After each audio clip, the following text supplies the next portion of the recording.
This is Beyond the Bell Tower, where an elite group of North Carolina State University students give us a behind-the-scenes look at their steps to success and show us how they attain even their lofty goals. These students, who are in the top 10% of the country, are active in Student Support Services at NC State, a nationally recognized program designed to provide support for low-income, first-generation college students. Nationally, this population has an 11% graduation rate within 6 years. The Student Support Services students surpass that rate each year and go on to become doctors, dentists, accountants, and engineers. They work at Google, Apple, and the NCAA. They have earned PhDs in Ivy League colleges. These students go well beyond the bell tower to reach this level of success.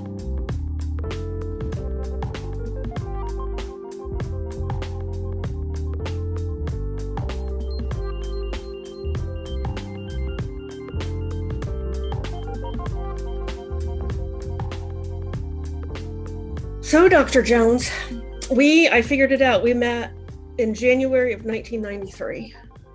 You got to be kidding. Were you 45? You're probably 35 at that time.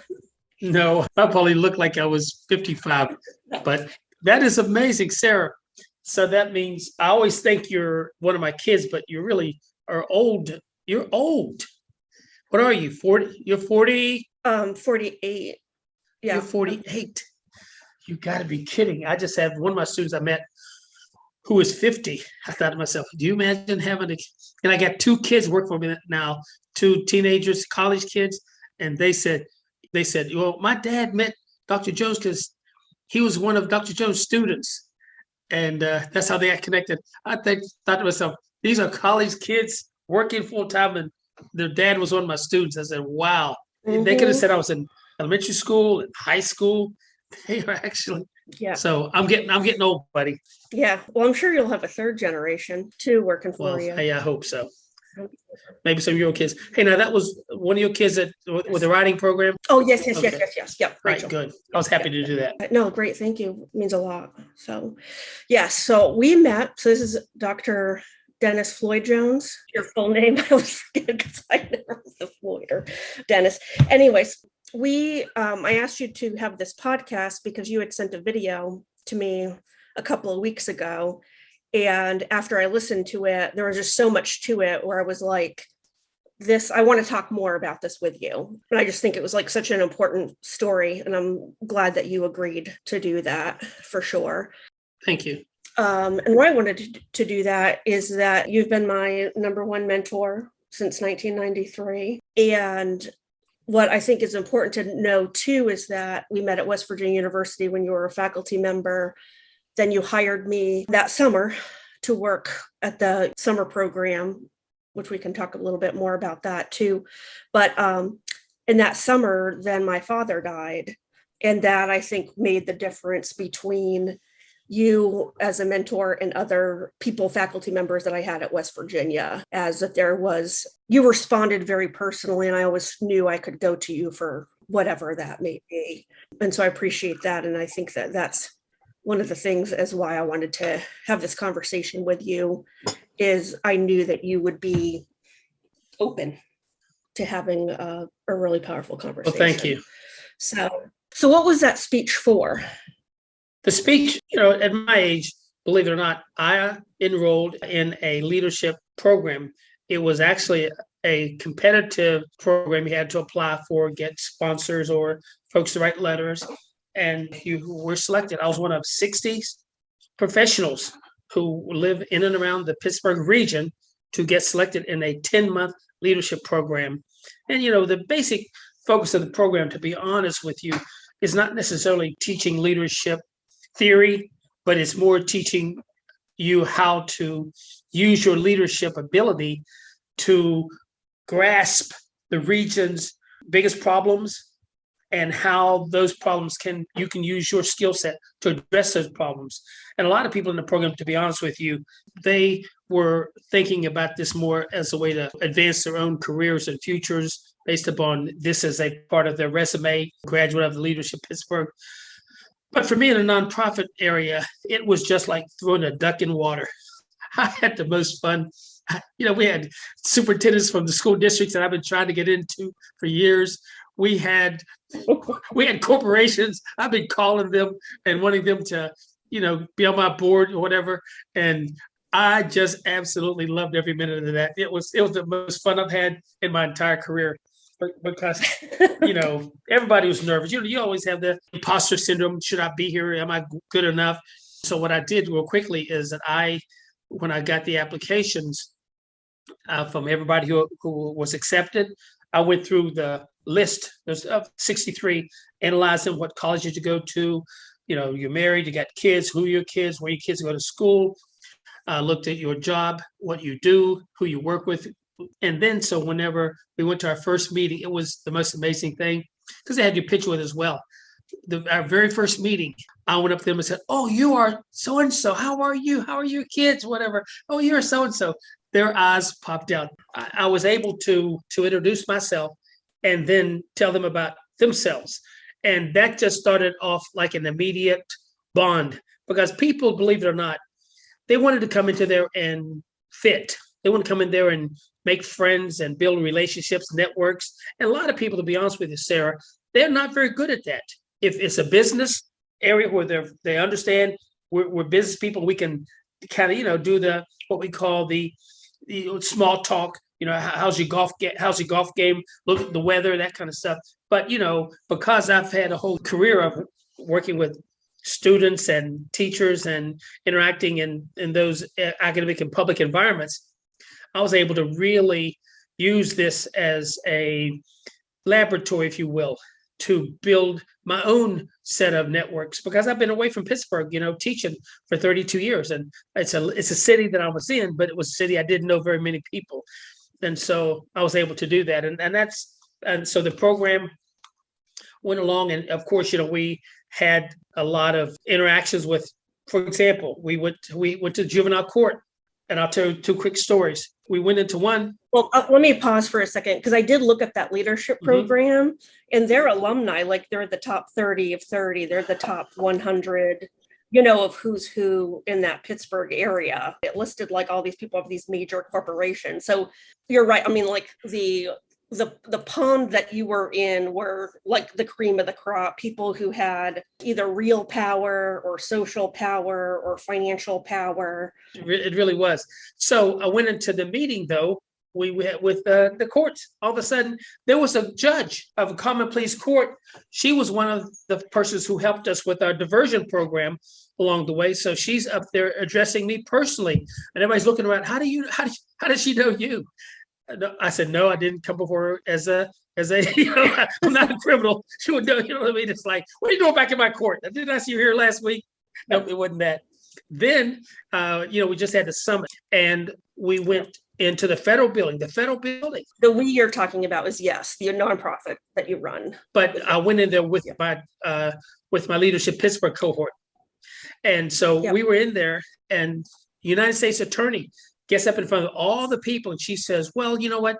I'm really happy to be here because we have a lot of individuals that are active in supporting our region as it relates to some of these issues. And we have in our room, Dr. Floyd Jones, who works with Youth Empowerment Services. Of course, I knew she meant Youth Enrichment Services, but she called me out in front of all these people. Everywhere we went, because of some of the programs that we've done and some of the people that we've had in our program, we were able to immediately get people to give me some respect because of how often my name kept coming up with all these folks. So that gave me a big in, Sarah, with our group. And so as time went on, they said, okay, at the end of the program, we're going to have one person be the keynote speaker for our commencement.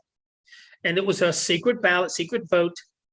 But I was called about a week before the vote, and they said, no, when the vote had started, they said that some people kept calling and said, I want you to know we voted for you. I want you to know we voted for you. and they said, I think you're going to win because everybody I talked to, they said they're voting for you. And it was really interesting. But this is the real kicker. It was about 75% through the program, maybe 80%. Guess what I did? I wrote my speech for my commencement speech. Oh, you did it before it even ended. Exactly. I did it before it was even announced Okay.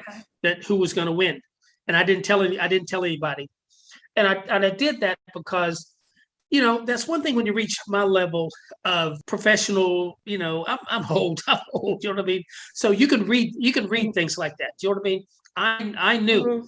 that I was going to be the speaker because I was able to demonstrate over and above all the other folks in there that I had the years of experience, Mhm. the teaching ability to command a room and to discuss things intellectually. I was able to feel, I didn't have any fear. A lot of those people are still young in their career.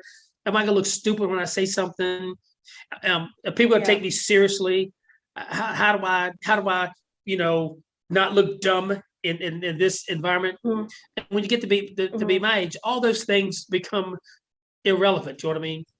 You begin to Mhm. focus on the real substance, and it takes age to really understand that in those environments, the best thing you do is to be your authentic self and to be the kind of person that is needed at the time, not the kind of person that you think you want people to see. And that's a big difference. And that goes back a lot to how we started Yes. Understanding after the very first year. Remember how we wrestled with that so much because you were in that cohort of people in Fairmont after the third year, where we were trying to find out what is it to do to motivate these kids. Is it to look at their self-esteem, look at their self-concept, look at their locus of control? And that's the first year when we did it in Fairmont where we were looking at their locus of control because we realized after the first year in Charleston that people self-esteem is an external variable. It's external. You don't control that. You don't control if people like your new hair. You don't control if people like your outfit, Mhm. like your glasses. If people like that you lost weight. People like the, oh, I love that smile. Oh, that's a nice car you have. Oh, you have a nice big house. All of those things build people's self-esteem. They're all external to you.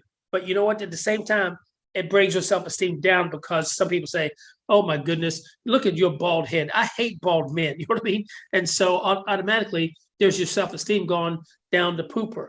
Or you go out and you buy a car and somebody says, you bought that cheap car, man? What are you doing riding that cheap piece of junk for? You know what I mean? So all the things that Mhm. bring you up can also bring you down. And so that's one of Right. the things that when you're in those environments, like I was in, you have to kind of make a choice. Do you want to do things to get the external good out of boys, or do you want to do the things that are meaningful, that are relevant, and that are important, that are not popular, that are not necessarily what everybody wants to hear? And that's what I was able to do Right. during the whole semester, to be that person that asked the tough questions when people in a room were afraid to be able to Right. interact in a way that allows you to be vulnerable when other people didn't want to. For example, uh, you won't believe this. We had 3 kids die in our program this year, get shot and died. Yes. We went to the legislature. We visited Harrisburg. I'm up in front of all the legislatures, and I'm telling you, they were up there talking about, well, we got to make sure we put money in there for voter security. We got to make sure we put money in whatever.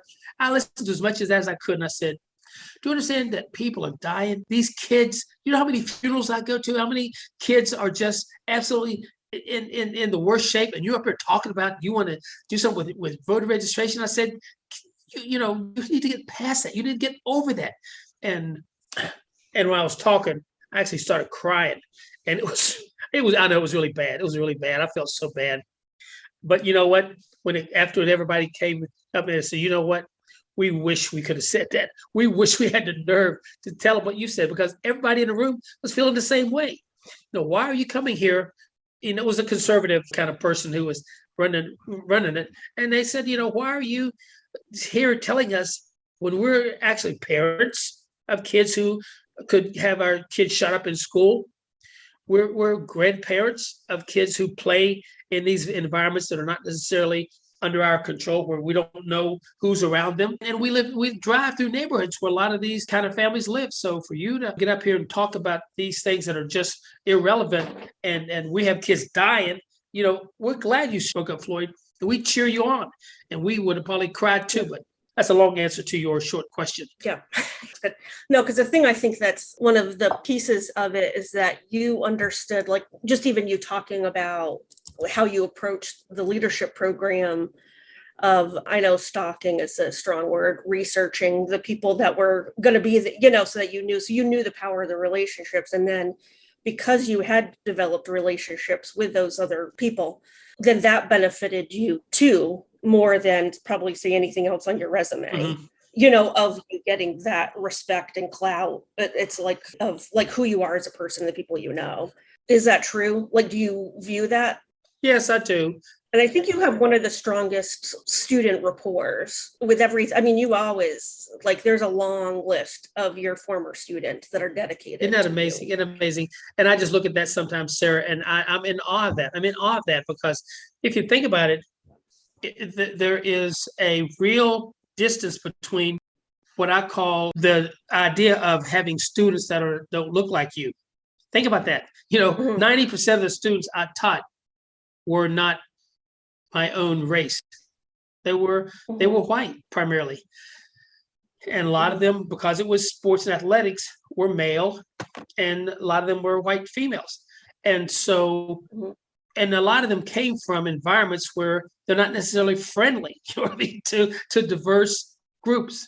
So the idea of having, a group of students that come from those western parts of the state of Maryland and Ohio, Steubenville, and those cultural areas where they said in one previous election they cling to God and their guns. You know what I mean? So but to go into those environments and to build the student rapport and the students, and you know what? Some of my students who challenged me the most now are some of the best friends I have. And that to me is one of the best legacies that I have, to know that this kid came to class where they literally couldn't stand the thought of me. But as they either before the class went over with or 2 or 3 years later, they called me up and say, Dr. Jones, you were right. And you know what? Yeah. I have so many of those. And you know what the funny thing about it is, some of those turned in the worst evaluations of me. I had to go and explain to the dean why I kept getting such bad evaluations from a small group of people. But I kept telling him, when you run into people that are a part of that environment that are not necessarily have ever had a Black professor in their whole career, they never had a Black person be in charge of anything that they do. Their parents have kind of sheltered them from that side of the equation, and then to be in an environment where you see that, and you're able to say to yourself, well, wait a minute. Do we have to follow that script? Do we have to allow you as a student to feel comfortable just so you don't, piss off your parents, or that you don't do things that make, the kid look bad? Now, of course, there's some reasons. I was CRT and some of those things. I used to teach critical race theory. I taught it every semester. And it was so surprising to me how well the students understood it and how well that science is embedded in our culture and in our larger society, which always made me question the real, purpose for people to attack that, because obviously they want to, how you inoculate yourself. If you call it fake before anybody looks at it, then you've already inoculated yourself to people. So, well, so-and-so said it's fake. Well, you didn't even look at it. You didn't even think anything about it. But, they're able to, have that kind of a voice. So that is one of the reasons why I think I've been able to have as many students who keep up with me and who are really some of my best friends, because of the fact that I was honest, open, caring, kind, considerate. And no matter how tough I was, if they earned an A or they got close to an A, they'd get that grade. I always showed them that it wasn't personal. It wasn't personal. I'm not gonna go and jack your grade up because you disagree with me or you gave me a bad evaluation. And I'm telling you, the kids that gave me bad evaluations who came back later and apologized, they had tears in their eyes. They said, you know what? One person actually said, I need to retire. They said, you need to retire. And, she's on my Facebook right now. She was on my Zoom when I left. And she said, Dr. Jones, I wrote a 2-page letter to the dean about you, and everything I wrote in it was absolutely wrong, because she had me the next semester in another class, and as time went on, she was able to see, But the other thing too is a lot of these kids ask me for letters of recommendation, and they're out. I had a kid right now. Think about it. Can you imagine a kid that graduated in 2012? 2012, asking me for a letter of recommendation. He's going into grad school. I have kids who graduated years past. I mean, one kid who left WVU as a junior to go to play at Northwestern.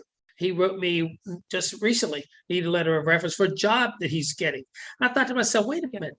All the professors you had and all you guys can do is just write me and ask me letters of recommendation. Yeah. And the thing about this too, the other thing, I have a lot of students who ask me for letters of recommendation who I know trash me in front of the dean and everybody. You know what I mean? But I still give them good letters of recommendation because, like I said, I don't make it personal. I focus on the quality and on them. Yeah, no, I think this is a good segue. So I'm going to play that speech here.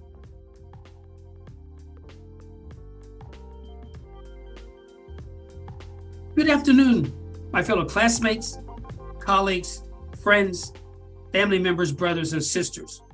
We made it. On behalf of each of you, I'm extending our sincere love and appreciation to Aradna, Shauna, Stacy, Chrissy, Sarah, and Jasmine.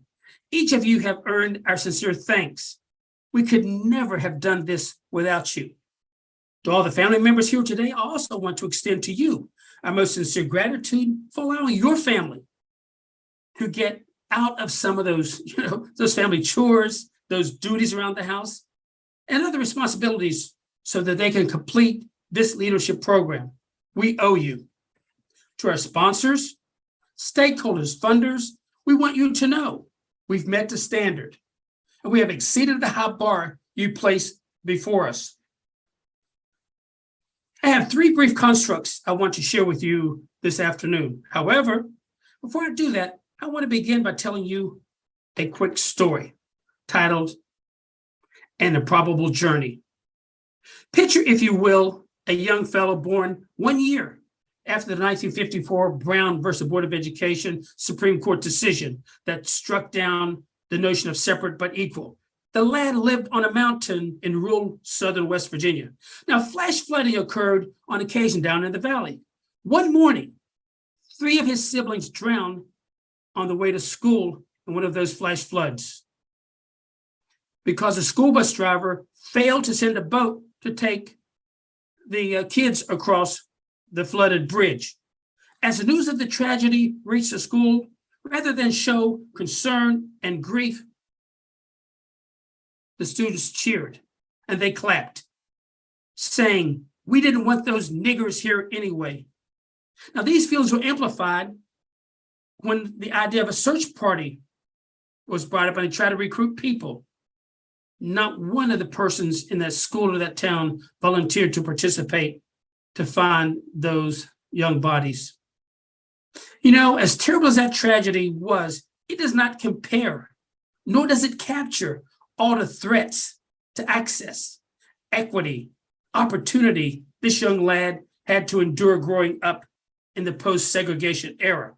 Throughout his life, this young lad could have become evil or angry or given up altogether. However, he was able to persevere through the hatred and discrimination, not primarily because of the support of his families, his parents, school teachers, coaches, church leaders. And as you may have figured out, and I'm sure some of you have, that lad is me. So in a sense, you could say, I have been preparing for this moment my entire life. And I am so darn proud I can share this moment with you. To be recognized by my peers with this special gift is something I would cherish for the rest of my life. Okay, my first construct. Be your authentic and genuine self in all of your actions and endeavors. Never settle, never give up, never give in.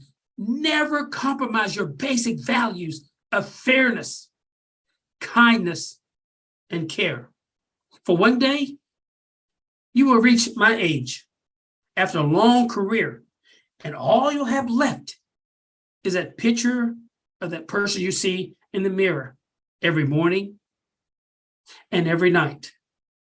If you have remained true to yourself, that person can be of great comfort. That person you see in the mirror can be a true friend. But if you have swayed from your authentic self, that figure can torment you until you draw your last breath. So be yourself. Be authentic. Be genuine. And yes, be extraordinary. Next, stretch. Stretch your global footprint. Stretch what is inside your world. For those of you, my brothers and sisters, who are fair-skinned and born with privilege, recognize this gift and acknowledge the privilege you have been given. Don't spike the ball and don't gloat. Rather, with humility, stretch your gift and utilize it to benefit those less fortunate. Continue to be extraordinary by showing your compassion, your honor, and your willingness to share your bounty. And now for my brothers and sisters who are not necessarily born into the same privilege, remain open, remain honest, and be patient. Find your common bond with humanity. Find your common language with those you associate with. Be strong and push those individuals around you to be part of the collective. Join them, understanding that there is beauty in the mosaic of life's tapestry.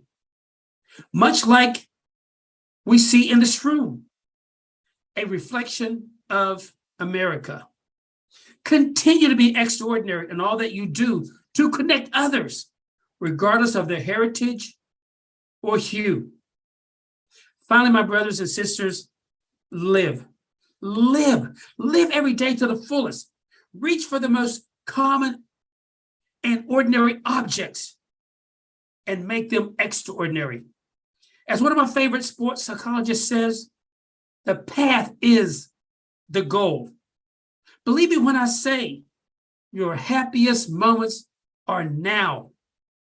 Your most exhilarating experiences happen on the smallest stages every single day of your life. You must stop waiting for someone or something to make you happy. Live for the day. Be optimistic and be energized, and be ready to accept each challenge and opportunity. For it is through those problems, opportunities, and challenges that your best self will emerge. It always does. So be authentic. Stretch yourself to benefit those around you and live every day to the fullest. Thank you, and God bless each of you. The path is the goal. Remember, it is the journey. Be extraordinary.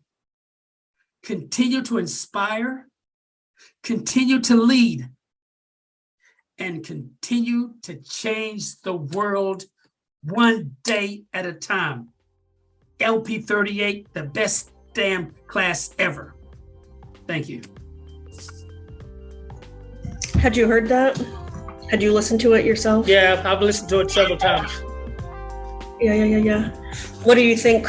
What's your response to it after hearing it? Well, For a couple of like I said, I wrote it, a couple weeks before, and you know what I did? I read it 5 times a day before the speech. And I read it that many times so I wouldn't cry when I was giving it. Yeah. You know what I mean? I kept thinking to myself, the last thing you can do is get up there and cry. You can't get up there and tell the story and cry. So the idea of being in a position to have this happen and be able to share it in a way that made it feel so personal and so prophetic. If you think about it, those kinds of speeches come along once in your life when you understand that I was destined to give that speech. I'd been waiting all my life to give that speech because, when because as the story goes, there's a lot more to the story, but I'll add one thing to the story. I was a middle child that was always in trouble. I was always raising hell. And, my mom, I would get into fights with my siblings, not fights, but you know what I mean? How they said I would do something they didn't like. They'd chase me and I'd hide behind my mom's coattail, or I would run and get on the couches, up, wheelbarring my legs up so they couldn't get me. But they didn't like me. My brothers and sisters, they did not like me. I was a pest. It's still, my siblings today feel the same way. But when you are like that, you become like their pain in the butt. And a lot of times you live long enough where you get over it, you get to be good friends. But at that time, I was just really their pest. And so when the tragedy happened, I realized at a young age how much nicer people they were than me, how much smarter they were than me, how much more capable they were than me. Because I used to listen to my mom and dad talk, and they would talk at night. Sometimes I'd walk by the bedroom and they'd say, "We hope we can just get Floyd through school. We hope we can just keep him out of jail." You know what I mean? And comments like that. And so whenever the tragedy happened, I asked myself, why wasn't that me? That should have been me, because they didn't deserve that. They didn't deserve that. So when you grow up, I got a little older, and my mom and dad had a couple more kids, and I think I was about 11 or 12, something like that, maybe a little younger. My mom came to me and she said, "You know what?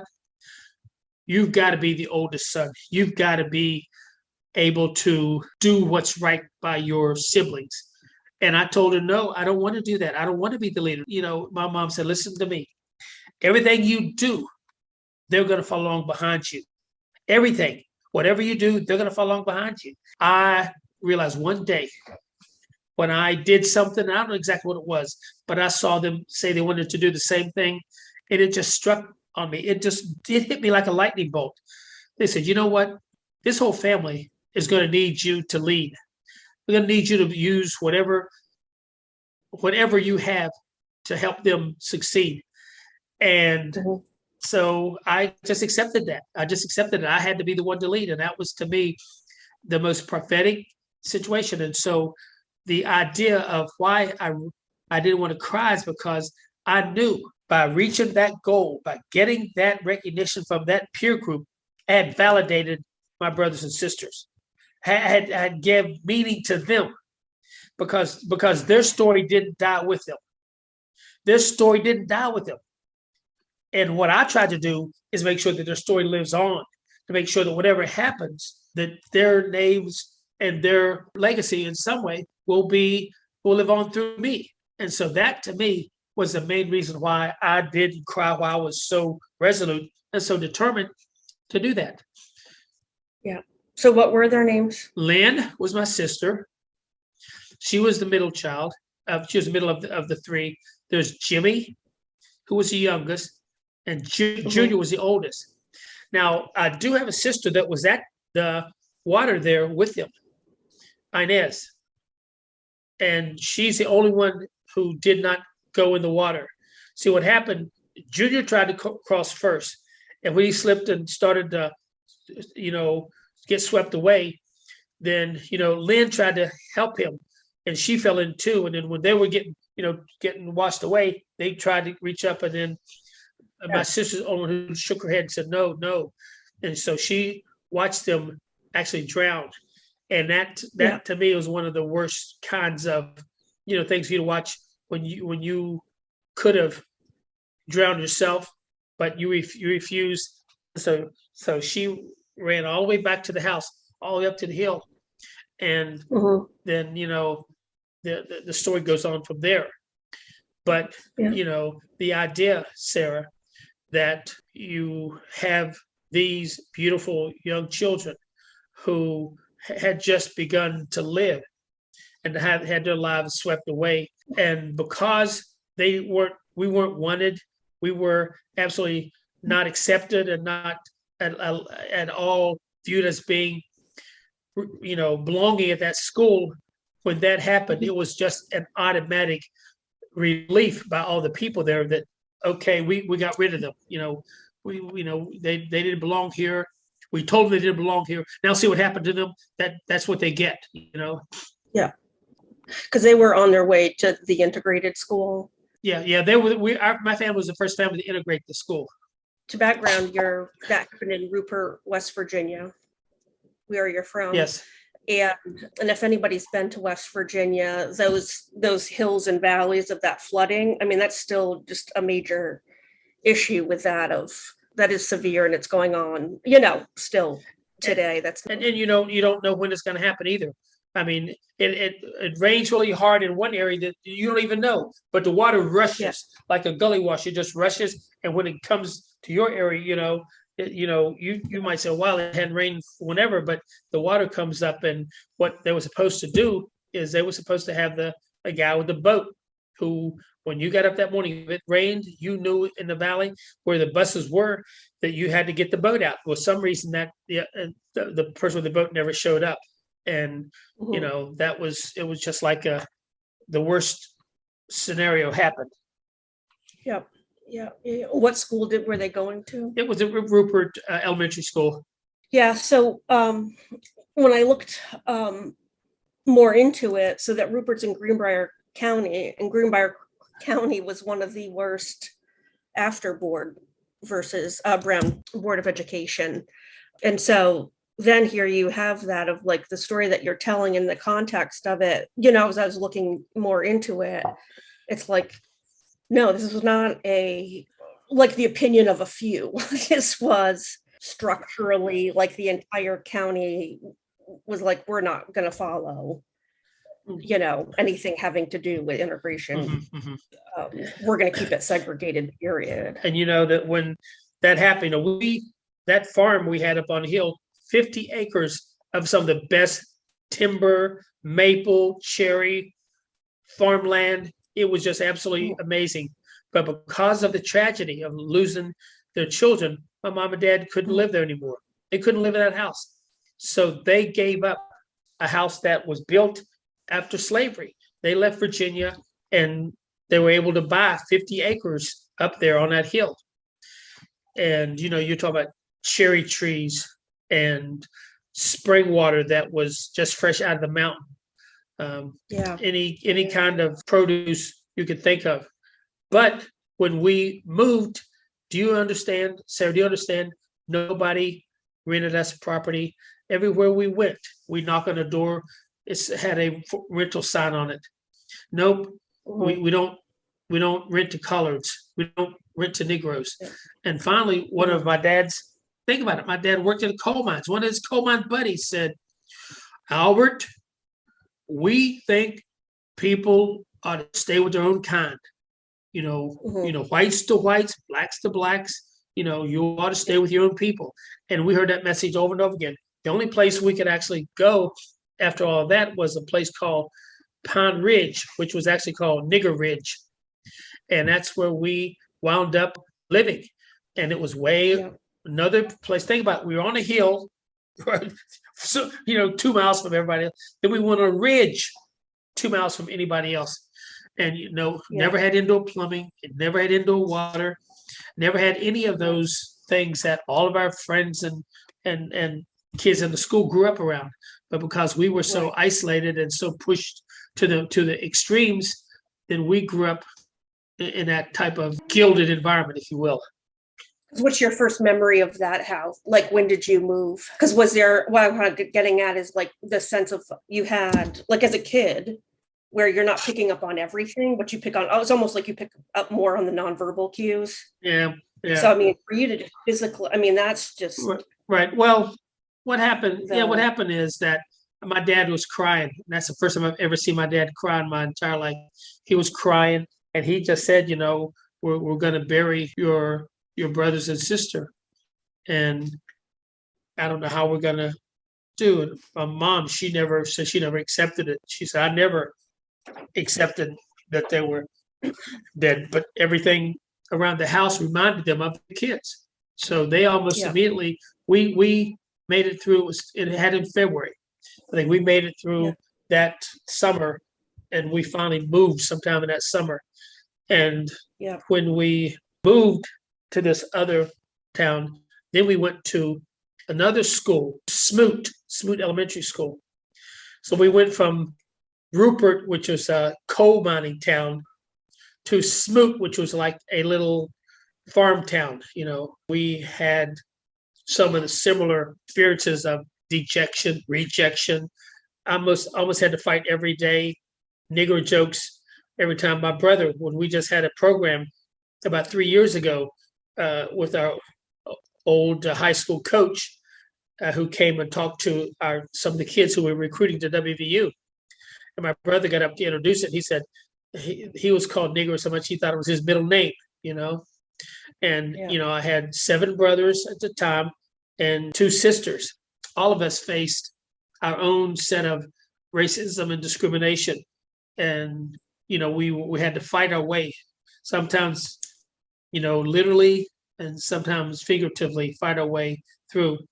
We would have, I still remember the kid when we moved every day, he'd knock me down and wipe his feet on my coat. And I don't know why.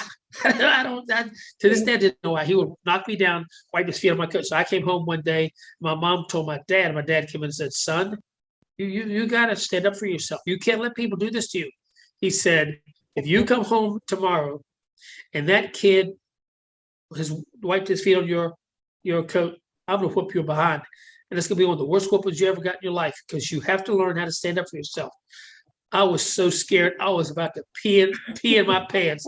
You have no idea how scared I was. And so that next day, we got off the bus, and I first started to run. And then all of a sudden I turned around because I said, oh, I know I'm going to be in trouble. And he came up to me and he raised his fist up like this to hit me. And I caught him right here in the throat with my fist, hard as I could. He fell down like he was choking, couldn't get his breath. And he fell down on the ground, and he finally got up, and he got home. And when my mom saw it, because they could look out the window and see that stuff, and she called his mom and told her, if you don't get your son off of my son, and well, my son said you beat him up and blah, blah, blah. So, and make a long story short, we went to separate middle schools. That guy's name was Mullins. We call him Mike Mullins. We actually went to high school together, and we were on the same track team, and we set a school record for track. And the thing about it is, because we were in the same grade, in our junior year, we had a school record, and we were getting ready to qualify for the state track meet. I ran in the wrong lane. We got disqualified. So think about it. We all stayed together. At our senior year, we ran in the semifinals, the fastest shuttle hurdle heat that's ever ran in the state of West Virginia. Set a state record. You know what happened the next day in the finals? He fell. Mike Mullins fell. And so we got disqualified. And so 2 years in a row, we never got our state championship medal, and because of me and one because of him. Mm-hmm. But you were friends? Oh yeah, we were friends. And he became a preacher. And I asked him one time, why did he do that? He said, "I'm just a dumb kid." But that was a funny experience. Yeah, because the first thing when I heard that speech, the first thing that connected with me is that your entire you and your entire family is like so dedicated to education. I mean, I was reading about your mom and all that she did, but it's like here, like the greatest tragedy of your family had to do with education, like public education. And then here it is, like your entire family is above and beyond dedicated to education. Yeah. Like, I don't even know how many of your siblings are involved with schools. How many of you all have terminal degrees? There's a lot. Yeah. Though, I think. Like for example, six of my family members graduated from WVU with grad degrees. You know, my brother with a law degree, and you know, he's actually a preacher minister now, but he runs hospice in Morgantown. My other brother, David, he had his master's degree from business school, and he is in public administration. He was Stanford's director of their HR. Now he's actually his own entrepreneur. I had my other brother, Kevin, who has a master's degree in political science. He works with the union, SEIU. He's director of some of their programs. And of course, you know, we have my sister, Debbie. She had 2 degrees from grad degree from WVU, and she is like one of the juvenile court administrator in Lansing, Michigan. My oldest sister had 2 degrees from WVU. She has a master's in education. She taught school for a while. There's 11 of us all together that have graduated, includes my brother's kids. You know, my sister-in-law has 3 degrees from WVU. My brother-in-law, he went to med school at WVU, which is probably one of the more unique things about my family and education, is because, you know, like I said, my dad never went to college. He got a GED and did a semester at the community college, a couple of semesters.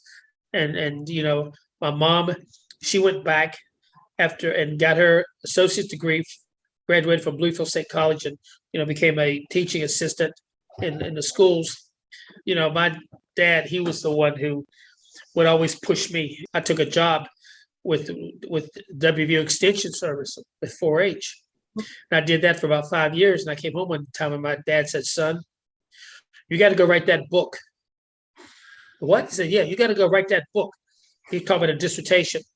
And so he kept talking about that, and he talked it into existence.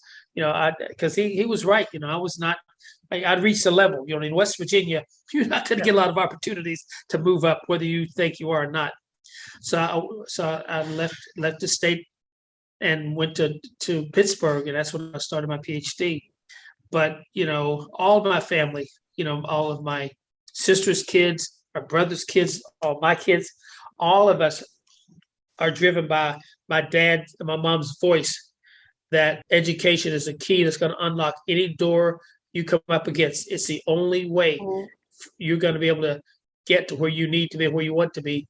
Yeah, because it's interesting for me of it is like working with TRIO, where that's what it was funded on, you know, of like education is the way out of poverty. Education equals opportunity.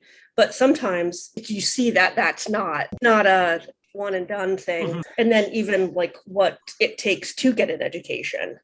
And so, yeah, so like for Greenbrier County, for say, they had a big student protest. Kids were worried that they were going to lose their spots on the sports teams. And then a boy supposedly wrote a note, you know, to a white girl. And then this created this huge, like they said, 100 students protested or whatnot.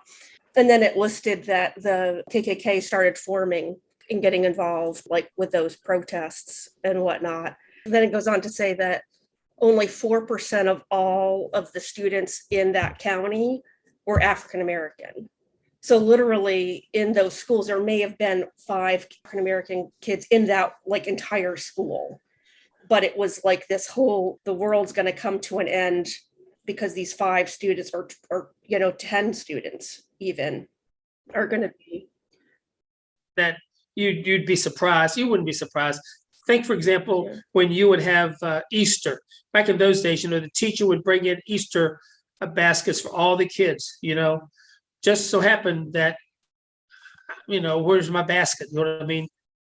Or else if you got a basket, it wouldn't look anything like the rest of the kids' basket. You know, we would have they would doing you know, like a Mother's Day or something, they'd bring in flowers to take home and give to your mom for, you know, for Mother's Day.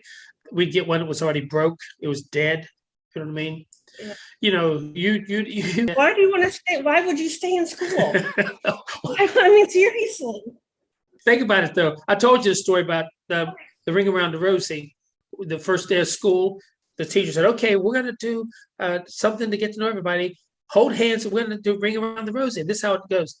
And do you know, Sarah, not one kid would hold my hand. And I just stood there, and the teacher finally told one girl, she said, here, grab his hand, hold his hand so we can play. You know, that the girl burst out in tears. I mean, the biggest tears you could ever see. She said, teacher, please, please, please don't make me touch him. She said, why? She said, why? She said, because he's dirty. And, you know, I was, the teacher came up, started rubbing my hand real hard, said, no, look, he's not dirty. He's what we call a Negro. You know, she had explained the whole thing. And still, though, you know, we didn't have one kid who wanted to hold my hand. And I was there for 3 years at that school, 3 years. And do you know that I didn't have one conversation? I didn't have one time to play or interact with kids in that school for 3 years. Think about it, for 3 years. Yeah. I can't even tell you one kid's name other than the one kid that I went on to high school with, because his mom was the one who came in and brought stuff like the booster lady, you know, because I knew him because that was his mom. But, you know, not once. Think about it, the last of the school year when I was leaving on the third grade, we had pickup softball, and they needed somebody else to play, so they let me play. And that, to me, I can remember that just like it was yesterday, was the best time I ever had at that school, because I was playing with the other kids. I was playing, and I was doing well. I was really doing well. And to me, that is, you know, the memories that we had of that school. I'll tell you one other quick story. You know, my mom would, you know, we never had money as a kid, never. Maybe I'd get a couple of pennies, and we could buy what was, you know, the straws that had the stuff in it that looked like pixie sticks. Yep. And so I bought like 3 or 4 of those, and I was so excited to get them. You have no idea how excited I was. And so the teacher kept watching me. We're standing in line to get on the bus, and I started moving around, and she said, "Hold still. You're supposed to hold still." And I, you know, for some reason, I turned around and said something to somebody behind me. Do you know what she did? She came up and grabbed all that candy that I bought. The only time I could ever afford to buy candy, she broke them right in front of me, just broke them up. I told you to stand still. And all of it poured out on the floor. I thought to myself as I got older, how cruel can you be? How cruel. Yeah. The poorest kids in the school doesn't have anything, wasn't hurting anybody, wasn't doing anything. And you had to make a scene by coming up there, grabbing that out of my hand, and I told you to hold still, you know? Think about that. And those are things when I tell people about how cruel life has been for me and my brothers and sisters, you know, they don't have a clue. They don't have one clue about how much pain and how much violence, verbal microaggressions. I mean, you know, I mean, I could tell you, just like, for example, you know, they would come up to me, the teacher said, what do you have in your lunch today? I know your mom made some chicken. Did she fried chicken for you all? You like chicken, don't you? You know, just things like that. You're a little kid, a first, second graders there, and they're just badgering you about, you know, what do you eat at home? And I know your mom making some fried chicken. You know, just things like that you don't really use it to do anything purposeful, but you try your best not to let it be something that hurts you, you know, because, you know, you know, and you don't ever go home and tell your parents. I never went home and told my parents about all this stuff, you know, but, you know, you realize that that's just the way that you get on the bus. You know, we had to ride the bus, and, you know, they would always, every day, they'd be telling a nigger joke. Well, what is difference between a grass and a nigger shitting in a park or something like that? You know, it always had to be something that was so nasty and vulgar. And, you know, they would yell it out. You know what I mean? Talk about my mom and dad and say, you know, have you ever seen any nigger women that were skinny? You know, all nigger women I know are all fat. You know what I mean? And just, you know, just things like that. Your mom fat? You know, just, you know, stuff that was just so constant. It was like constant every day, all day, every exchange you had. And you know, the funny thing about it is, I'm telling it now, Sarah, the funniest thing about it is now is that you see those people who friend you on Facebook. Floyd, how are you doing? I'm so happy to be your friend. What have you been doing? And of course, I remember them. I remember every bit of it. And sometimes, whenever they start saying things, I cut them off. I said, like, for example, we had a pool in Raynell. Now, that was a city pool, but in order to get in, they made you get a membership. And a membership was always more money than anybody Black could afford. And if anybody Black could afford to get in a pool, then you probably didn't live in the town. So when we ever went to town, with my friends, they'd always go to the pool, and I'd just be sitting outside looking in. You know what I mean? Nobody once said, "Hey, let him in a pool," or whatever. And those kids really believed. The white kids really believed that I didn't belong in that pool, or my family didn't belong in that pool. But they were friends. They said they were friends with you or buddies, or whatever. But they would never let you into that pool. And this is whenever I was older. This was not when I was just, because in that side of town, in Greenbrier West side of town, the only place that had a city pool was Raynell.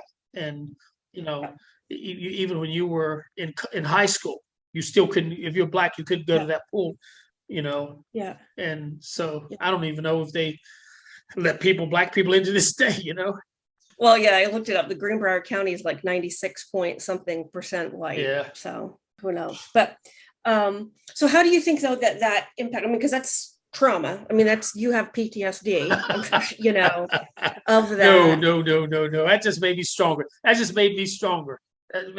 Yeah, but it's like, then you go to, and you're teaching college kids, like, where college, it's not even just elementary or high school. I mean, college is where you're bringing in, like, this is the first time away from home, the first time they're around people they don't know. Like, you're teaching students who had never, seen a person of color in authority, of any way. And then you're teaching in an almost white department, primarily a white institution. How did you separate that? It's like, no, tell me what you think about, race and sport and why Blacks can't be quarterbacks. Tell me, please write a paper on it. I mean, you're just inviting. Yeah, that's right. But, there's a couple of stories real quickly about that. Number one is that, do you realize that why is it that what changed me? I tell you real fast. I tell you exactly what happened. When I was younger coming up, I played football, and we had a situation my senior year where we had, we integrated, with Crichton, with Raynell, Rupert, and Smoot. We're all in the same school. Well, they had this thing about hazing.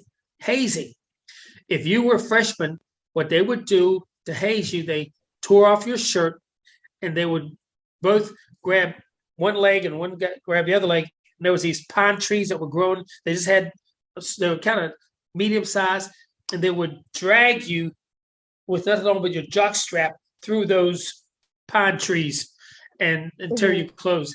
And so they did it to everybody that they could catch, you know what I mean? And they were just having a good time. It was a part of whatever. And you wouldn't believe what happened. They got to the Black kids from up at Leslie. And these kids said, "Listen here, we can't let y'all do that to us." Said, "Our parents will kill us if we come home and somebody tore our clothes." Said, that's, nobody tears your clothes if you're a Black kid. They just, parents don't have it. Said, "We'll literally get beat down. We come home and tell our parents that we let some kid tear our clothes." And so the white kids said, "No, we did it to everybody else. We're going to do it to you too." So they went and started to grab the kids. And trust me, I was a senior. I was one of the smallest seniors on the team. We had all the linebackers and nose guards and tackles, big guys. I stepped right in between them. I said, "Listen here, stop it. Leave those kids alone." And you know what the seniors did? They came up to me. They're going to beat me up. They're literally going to beat me up. And I looked at them just as firm as I could. I said, "Now leave those kids alone." And finally, they did. And I could not believe that I stood up against all of those kids. Now, this is a story. People will never even get this out. Do you know what I mean, Sarah? This is probably the first time anybody ever heard this story. But all those kids, I'm talking about big, burly, and I'm just a little skinny kid. telling them leave those other Black kids alone. Now, I was able to be successful with that situation, but it really ruined our team for that year because, all of a sudden, they were mad at me because I was a senior and I, didn't follow along with the loyalty thing. The other Black kids were mad because they wanted to know why they were trying to do that to them. And then the white kids were mad because they were supposed to do the hazing. You have to, hazing is, fraternities, sororities, that's just a rites of passage. If you don't do it, then you don't belong on the team. So our team suffered that year. We could have went undefeated, but because of that turmoil, we only won 7 games. But what happened was, listen carefully, when I got into college teaching, it was in my second year of teaching. I remember to this day, we had one kid. He was a son. He was a son of the guy that I confronted.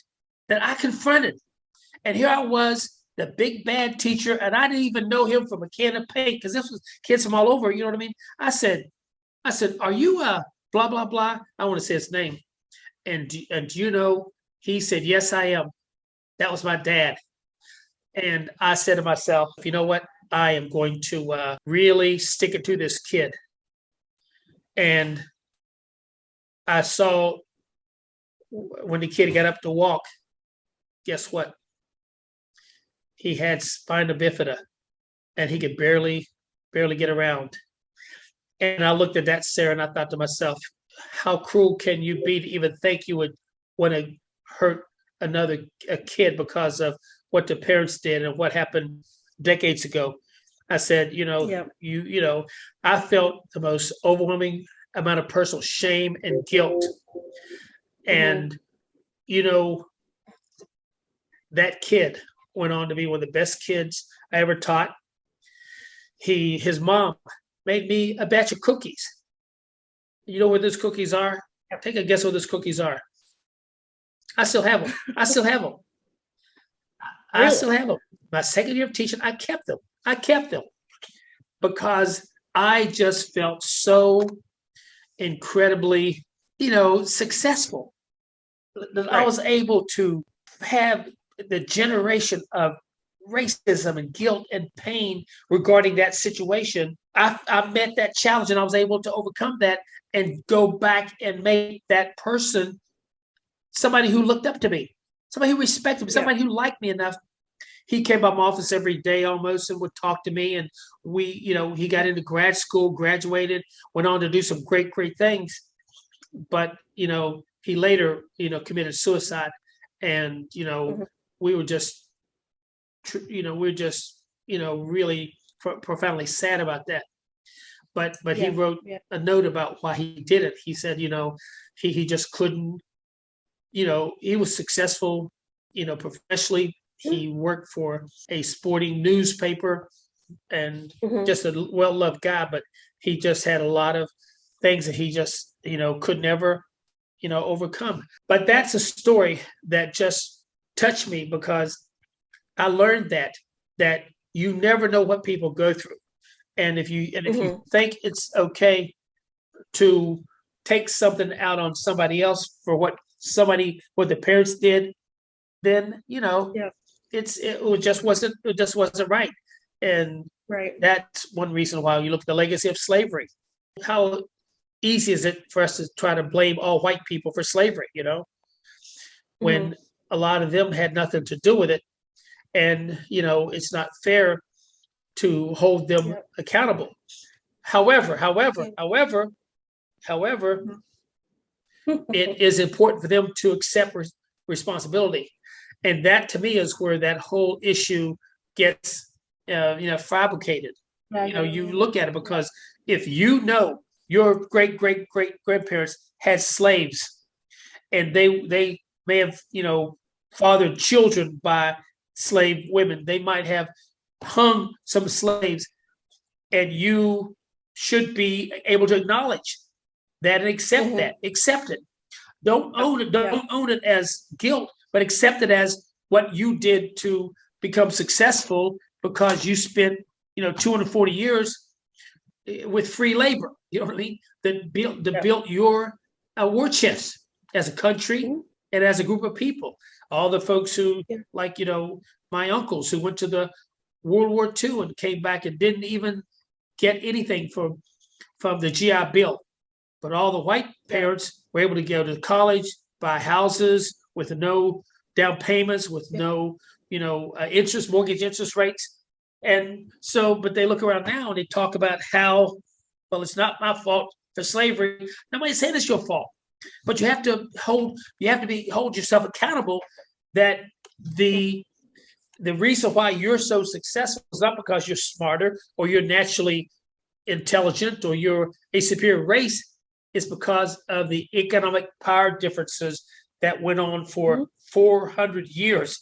But yeah, I mean, a lot of that too is inheritance. So for my family, it's like they inherited land for generations and just like the ability to have of something to inherit, like something to pass down. And so, yeah, it's like what you're like even 4 generations had, you can link that even back Mhm. to like what you've inherited or whatnot. Yeah. I've got about 10 minutes, but I wanted to, what's the link between your family's tragedy, if there is one, and the tragedy that your program has experienced with losing 3 kids to gun violence? Well, that's a great question. It's also something that's so deep and so incredibly emotional, because once you have suffered a loss, and from someone like you, you've accepted the loss of your dad, that when you experience that loss, that pain is triggered by every other death. Every other death brings back the same emotions. You cannot minimize it. When we had the kid, I'll tell you real quickly about our kid, Matthew Steffi Ross, who was shot at an Airbnb. Do you know that he came into our program in 2015? The magistrate judge, called me, said, I have a young man's aunt in my office, and she wants her great nephew, to get some help because he's getting in with some bad people and he's not doing well in school and he really needs some help. So when the kid came, we met him, and his grandmother, she asked a ton of questions. And, she was really tough questions she needs to ask. What are you all about? Do y'all have security there?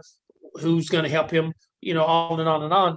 Well, to make a long story short, he came into our program, and we got him squared away. He went around, got a little bit more trouble, got straight, got a little bit more trouble, and finally, about a year and a half ago, he started coming to office regularly. He was a senior at a alternative school, and we hired him. We hired him, and he started to put up a wall. The ones we lost, he called it. And I saw how he was doing it, and I thought to myself, no big deal. So I went away from the wall, and I came back about a month later. You realize that wall had about 18 names on it. I looked at it and I said to myself, we got to do something. We just have to do something. We cannot have this many kids dying on our watch and not do anything about it. Well, yeah. What happened was he left our office on a Thursday, and he had brought a kid in to our office to get him into the program because he was out now just recruiting kids. Any kid who knew was having it rough, he brought him to us and we get him in the program. And so he shook my hand at the end of the day and said, Dr. Jones, I thank you so much. You have no idea how much this means to me. And, I really appreciate it. And he carried out the trash. And that was on a Thursday.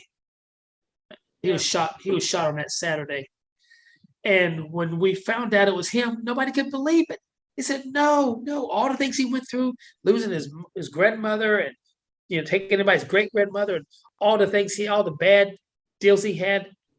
And so, but it affected every one of my staff in a way that it's been the most profound loss, because none of us can understand why a kid we spent 7 years of our time and effort in helping him, and we got him just to the point where he was just beginning to do perfect, great, and for him to get killed, And that's how that death is. I listen to, I try to watch it every time it comes on. I don't know if you watch it or not.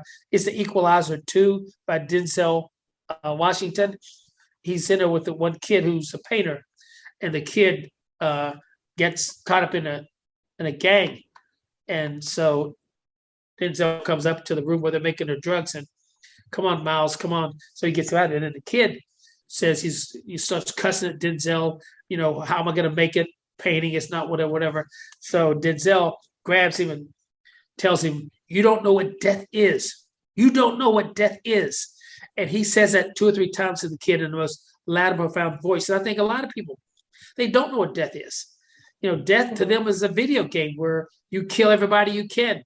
Death to them is, when you see, war around you, or people, that are, you don't know. It's almost like some type of a movie when you see, mass shootings and things like that. You don't know them. They're not personal to you. So that's death. Okay, that's death. But until it hits your family, until it hits you, until it comes close to you, you don't know what death is. You don't. But once you do, it never leaves you. It never goes away from you. It always touches you in those vulnerable places. Like, this is just, I know this is a podcast, but I get emotional, and I get very emotional because, you understand death the older you get, and you feel very, very sad about death for people who, they're younger, or people that were just at the wrong place at the wrong time. You know what I mean? You just think to yourself, why? How can it happen? And so when someone that dies, and it touches you in that vulnerable place and opens you up, you can never turn that off. And it's with you for the rest of your life. Mm-hmm. Yeah. So what do you think? Well, I guess it's one of those things where, I feel so bad saying this, but I'm just bringing it back to like what you learned through your experiences with education, and then saying like, so what can we learn about this stuff with gun violence? Because it's not, it's even calling it gun violence is, kind of putting a term onto it that it's not what it truly is when you have kids dying. Yeah, like how are you going to turn this into something to motivate you or learn from, and not to be traumatized? And this is one reason why you have no idea how much I absolutely love you, because you are able to continue to have that intellect that is mushroomed in with heart and passion, but also wisdom. You're so wise. You've always been that way. And your questions really reflect a wise, very intellectually profound set of discussion points that show the breadth and depth of what I believe is important for folks to realize. And that's the fact that when you think about this, it's hard. It's hard to tell a kid who doesn't ever even know what death is to be afraid of death. You know what I mean? But by the same token, Sarah, it's almost impossible to tell a kid not to feel pain. You can't tell a kid not to feel pain. You can't tell a kid not to be angry. Well, they shot my cousin. They killed my uncle, my dad. You know what I mean? When you have become a part of a victim of gun violence, you have very few rules. There are very few rules. It's like a sport. We're going to go out here and we're going to play this sport, and we're going to have a winner. But you know what? The winner has to win by the rules. With gun violence, there are no rules. And so when you get out there and you realize there are no rules, that's why somebody will shoot you in the face, because they don't want to, miss. That's why they'll shoot a toddler because, shouldn't have been there to start with. That's why they'll shoot your mom or just shoot up a whole room to make sure they get the right person, shoot up a car. Because there are no rules. There are no rules that say, wait till we find a person out by themselves and blah, blah, blah, and we'll, confront them and, give them a chance to, no. Right now, it's just like there's no rules. And so what we've recognized is that what we've got to do is we've got to go in and we got to tear up the script. And that's what people don't want to do. Because tearing up the script means what? It means three profound things. Listen carefully, three profound things. Number one, that you have to fix whatever you tear up. Because when you go in and tear it up, that means you erase the good and the bad. You erase the good and the bad. It's not like you can just surgically go in and get a slice and say, okay, we're just going to take this part out and put this in. No, you tear it all up. You know why? Because you make that person live that pain again. You make that person be vulnerable to how to deal with that pain. And that is a real serious situation because a lot of these kids are traumatized. They're in counseling, they're in therapy, they live in fear, they are marginalized in the work environment, they're marginalized at school, they're underrepresented in every legal and professional area. So you have a lot of people who are just hanging on by a thread. They took the good part that was maybe this much and that much bad part, and they were trying to survive. And you say, okay, guys, we got to get rid of all this crap, and you got to start over again. Now, that's the second part, Sarah. They got to start over again. They have to start from scratch. There's no shortcuts. There's absolutely no shortcuts. And that means that you have to recognize that everybody has their own pace. Everybody has their own buy-in point. Everybody has their own idiosyncrasies, And so when you come back in and you got to rebuild people, you have a real task. And that's the longest part. That's the longest part. Getting them to be able to give up their quote pseudo power that they think they have and become even more vulnerable.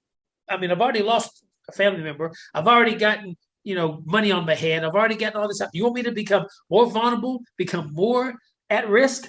Yes, because that's the only way the healing and that process is going to kick in. You have to come at it from that direction. Now, the other thing, Sarah, this is the other part. You have to then be in a situation where you have to depend on other people. You know what I mean?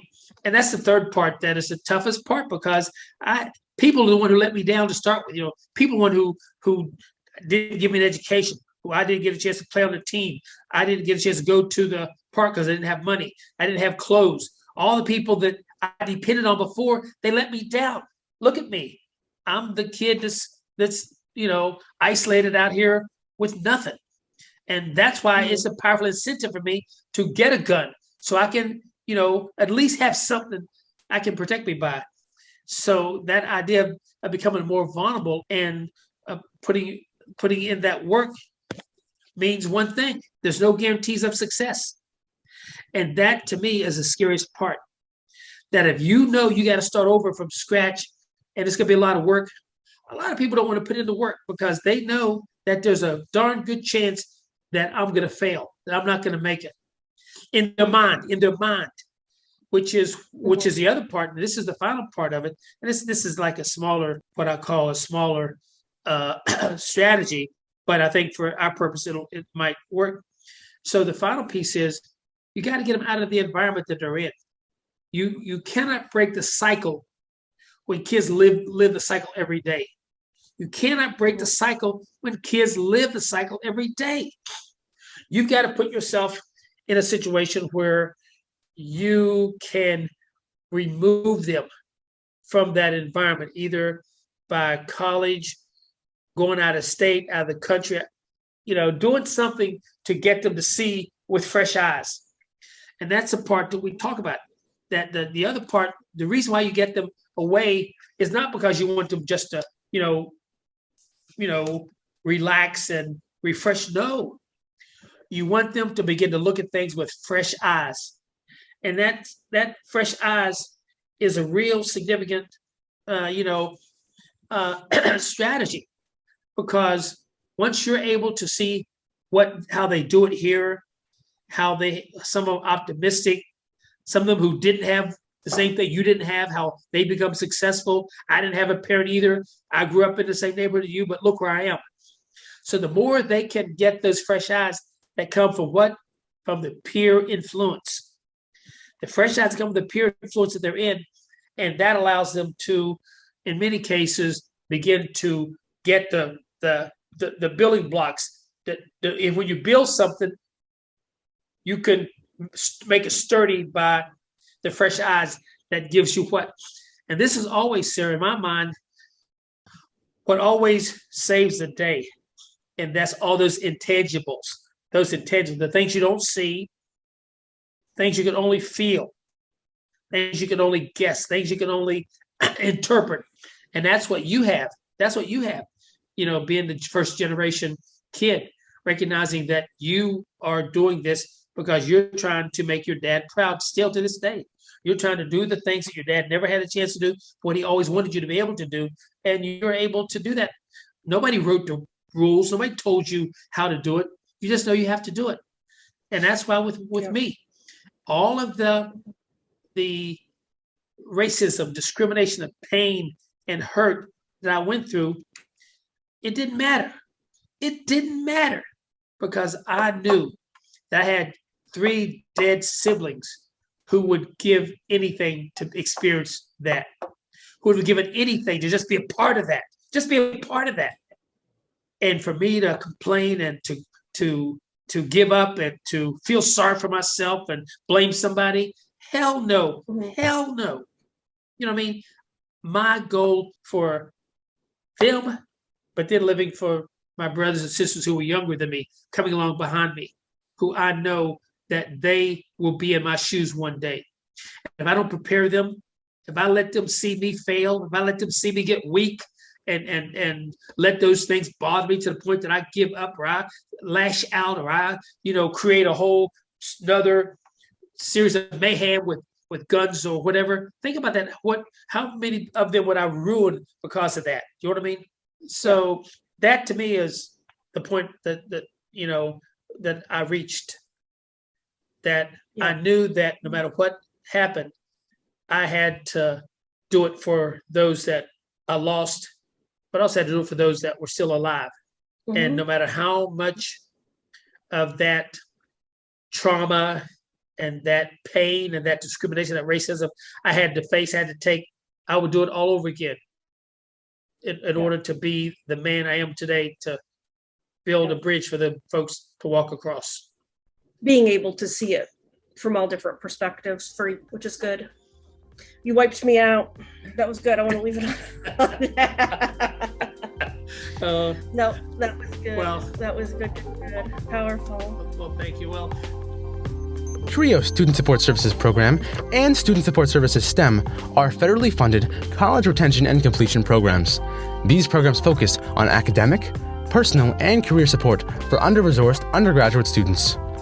At TRIO SSS and SSS STEM, our goal is helping our students reach their goals.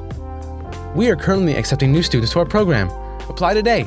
Go to www.ncsu.edu to learn more about student support services at NC State.